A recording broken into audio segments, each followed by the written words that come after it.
Section 11.3 is the integral test and estimation of sums.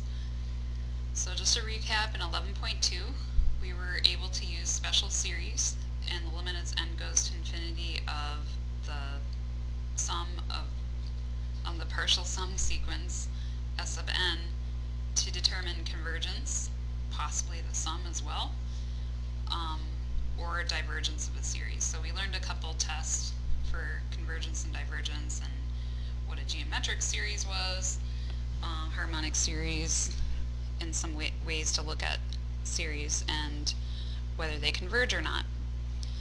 So in general, it's difficult to find the limit as n goes to infinity of s sub n, where you can represent s sub n as a little formula in terms of n. And so what that means is it's hard to evaluate the series directly if it's convergent. So in general, what we're going to be moving towards with the rest of these sections is tests to determine convergence or divergence, and then moving towards also methods of estimating these if they're convergent. So kind of the first step is it even convergent? If it is, can I find its sum? If not, what's an estimate of that? So that's where we're headed. The integral test says suppose f is continuous, positive, and an ultimately decreasing function. So ultimately decreasing, just to stop there for a second, means eventually decreases as n goes to infinity, and the successive terms actually can be equal, but eventually goes down. And let a sub n equals f sub n, then the series of a sub n is convergent if and only if the improper integral from 1 to infinity of f of x is convergent. So, in other words, if this integral is convergent, then the infinite series is convergent. If we find that this integral is divergent, then the infinite series is divergent. So a heads up that this is written for n greater than 1, n starting at 1. But if we're starting our series at n equals 3, for example, you can still go ahead and use this. Proof in your book, if you're interested, not required. But the idea of the proof here is that this integral is comparable enough to our infinite series. We're talking about area under the curve. Here we're talking total area of our rectangles. So those things are similar enough that if we can determine the convergence of the integral, then that can tell us if the sum is also convergent or not. So let's take a look at some pictures here. I should mention and not forget, and I have it here, that this is only under certain conditions, that we have a continuous, positive, ultimately decreasing function. Here's a picture with a red curve, y equals f of x, and what's shown in kind of the tan color is our series where the height is each term.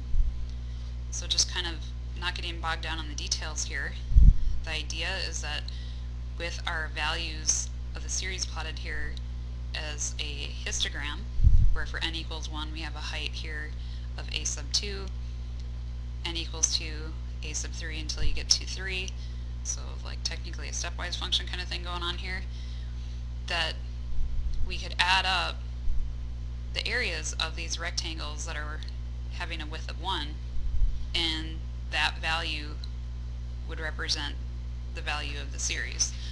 So notice how that's very similar to the area under the red curve. So here we have an underestimate. Over here we have an overestimate if we plot it up with our a sub 1 with our left endpoint here. And so the details here are something to show, but basically these are similar enough representations that if one is divergent, then the other one's going to be divergent, so the integral is what we're using here. If it's convergent, then the series will also converge. So another point here is that they're not similar enough to just say they're equal. Notice if we just looked at up to this n that's represented in one of these pictures, it would be like, well, that's not the best estimate in the world. So we can use it for an approximation. There's things you can do with some errors and whatnot that are actually covered in this section on how good that approximation is. But I've chosen to skip that aspect of this section just because we're going to learn some better techniques later, and I don't want to get too bogged down on this one in particular. So we will have a chance in the next section to go over some estimation with that test and with that technique, because it's a little bit a little bit easier, I guess, and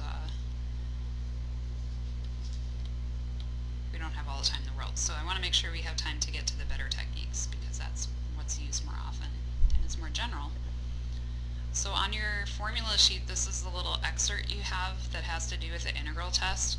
So notice here it says f of x continuous, positive, decreasing. So there's some reminders there. And here our f of x is like our f of n. So a reminder there that that is the general term in the series. And then here, with the convergence and divergence columns, we have some things, because if you find this integral and it converges, which we did in section 7.8, then it's convergent. If you find that integral from 7.8 where we learned that is divergent, then our series also diverges. That's what this says. So we have another test here we're going to talk about called the p-test. And so this is also for convergence and divergence. Before we state it here, it says determine for which p does the p-series converge and diverge. This is example 2 in your book. And so sort of where this is going to come from is in section 7.8. Again, it was found that this integral of 1 over x to the p converged if that exponent p was greater than 1. And it diverged if p is less than or equal to 1, is what we found in that section. So just applying the integral test in general to what we're going to call the p-series, we had the p-test. So if we had the situation where in our series we would have 1 over n to the p, we look at this exponent p and we look, is it greater than 1 or is less or equal to 1, and that is going to be the p-test. And it's going to tell us with that information from 7.8 and the integral test is what the p-test is, what that is. But it's just easier to have a test for it because the situation comes up very often instead of just doing that reasoning every time. So here the harmonic series is a p-series, notice with p equals 1, and so we just kind of took it on face value in one of our prior sections, the one before this actually, 11.2, that the harmonic series is divergent. And I could have actually called up this, we could have talked about it because we had 7.8, but I thought we'd just wait until here, and now we have like a real strong justification here. So anyway, we don't have to just take it on face value anymore that the harmonic series diverges. We could use this test here, but it's still worth just memorizing harmonic series is divergent, and you can just state it like that way without justification for p equals 1. Alright, so anyway, or if you want to use the p-test and do it that way, that's fine. So now we have 2 extra tests and tools that we can use to determine convergence or divergence of series. So let's get going here. Example 1, determine whether the series is convergent or divergent. And I put in parentheses here, show, work, or justify, because it's not just a 50-50 shot and that's it. You know, we generally need to show some good work here behind this. So our series is 1 over n to the 3rd power. And so notice conveniently we had the p-test up here, which is just n to some power. That's exactly what we have going on here.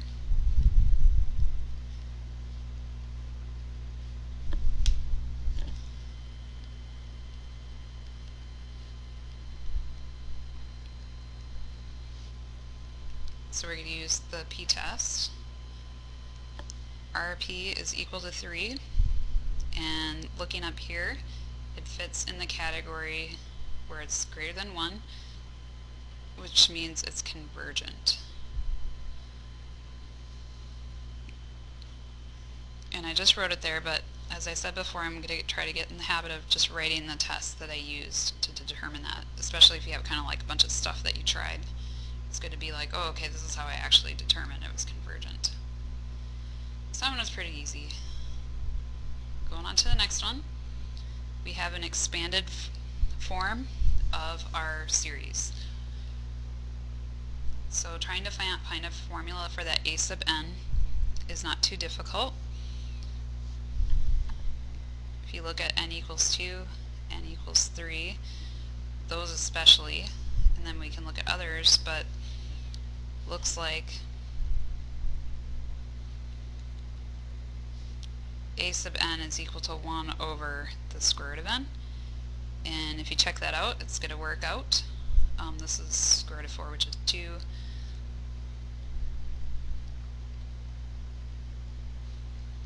So our series can be represented here as n equals 1 to infinity 1 over square root of n.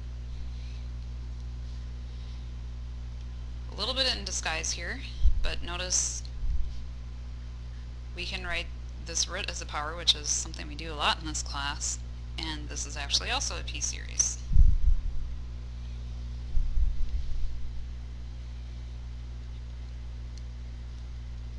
And so this is a good route to go, because the p-series, all we have to do is characterize what category p equals 1/2 is in, and we're done.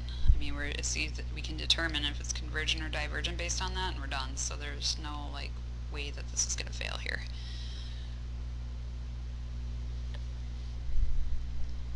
So since our p, which is 1/2, is less than or equal to 1, we can determine by the p-test that the series is divergent.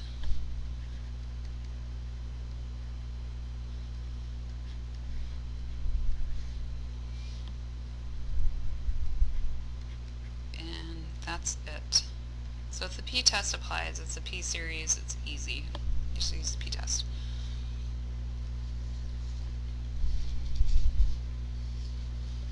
So I'm going to stop the recording here, and then I'll do part C.